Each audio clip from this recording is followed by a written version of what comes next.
Congress party ఏమి లేకుండానే రాజశేఖర రెడ్డి గారు 2014లో అంత తంపింగ్ మెజార్టీతో 175, 180 సీట్లతో కాంగ్రెస్ పార్టీ ఏపీ తెలంగాణలో అప్పుడు ఫామ్ అయిందా? ఏమి లేకుండానే కేంద్రంలో 45 మంది 42 మంది ఎంపీలను ఇచ్చిండ్రా? కాంగ్రెస్ పార్టీకి ఉంది.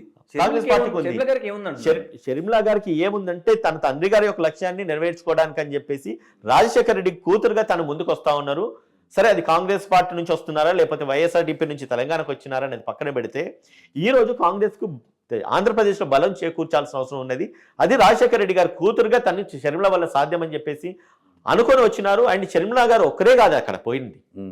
షర్మిల గారితో రేపు ఒక సమూహం కూడా, కాంగ్రెస్ పార్టీ సమూహం కూడా రానందని చెప్తా ఉన్నాను కదా ఉదయ్. ఇప్పుడు ఏదైతే మనము వైఎస్ఆర్ కాంగ్రెస్ నుంచి అయితేనేమి లేకపోతే తెలుగుదేశం నుంచి అయితేనేమి ఎంతో మంది వ్యతిరేకులు ఎంతో మంది ఉన్నారు. అండ్ కాంగ్రెస్ పార్టీ సింపథైజర్స్ ఉండొచ్చు, రాజశేఖర రెడ్డి గారి సింపథైజర్స్ ఉండొచ్చు, లేకపోతే రాజశేఖర రెడ్డి గారి ఫాలోవర్స్ ఉండొచ్చు, లేకపోతే షర్మిల గారి ఫాలోవర్స్ ఉండొచ్చు, ఎంతమంది ఉండొచ్చు.